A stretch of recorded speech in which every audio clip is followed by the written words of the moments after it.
So you're new in Germany, you've got yourself a German SIM card, and then one day you get a call from the police saying that your identity has been stolen and used for fraudulent purposes. If you don't cooperate, you could be facing a huge fine. This is a scam.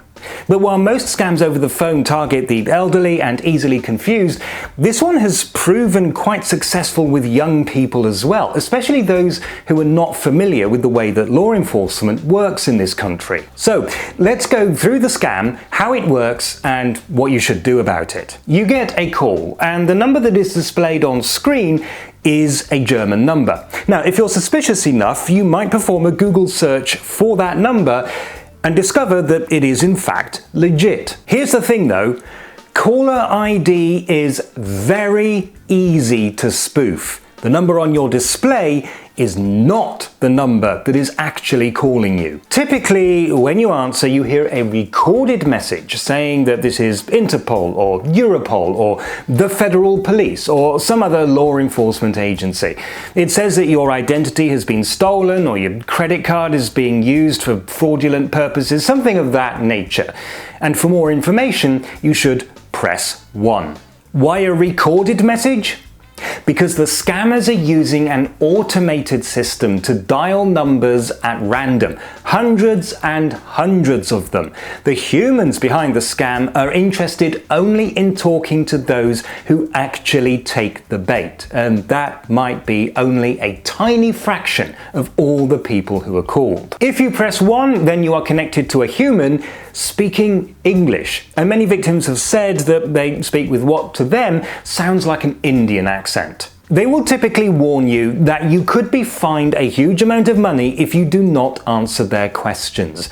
And those questions will be about your personal data, all kinds of things. Your passport number, your credit card details, your financial situation, and stuff like that. They will claim to be investigating some form of identity theft. Perhaps your ID is being used fraudulently, your credit card details have been stolen. The exact details will vary, but the idea is to scare you into thinking that you are in deep trouble. And then the scammers will do their best to try to make you hand them over your money.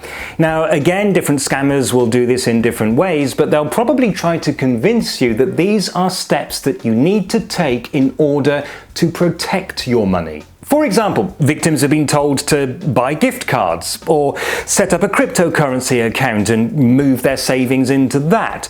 And even if at this point most people will realize that something isn't quite right here, it only needs a couple of people to go through with it for the scam to make a profit. And in any case, by the time it gets to this point, they already have enough information to steal your identity for real. The German Federal Criminal Police Office has been warning about this one for weeks now.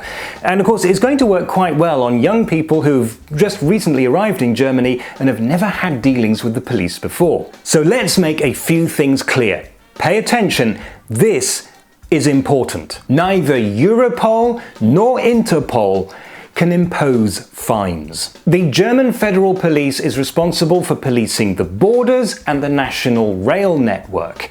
It does not investigate fraud or identity theft. The real police will never ever ask you questions about your financial situation or other personal details over the phone. The real police will never ever ask you to transfer your money, set up a Bitcoin account, buy gift cards, or anything of that nature. If you get one of these calls, do not talk to them. Leave that one to experienced scam baiters. Instead, you should immediately inform your local police. And if you have lost money, you might want to press charges. That may seem futile, given that you know absolutely nothing about the scammers and they are certainly nowhere near Germany, but at least then it is officially documented, and that might help the police get some idea of the situation and how it's developing. Above all, do not give in to pressure. Do not answer their questions, and do not, under any circumstances, follow their instructions. Thanks for watching. I hope it was helpful, although I hope even more that you won't need this information. In any case, stay safe and keep a cool head.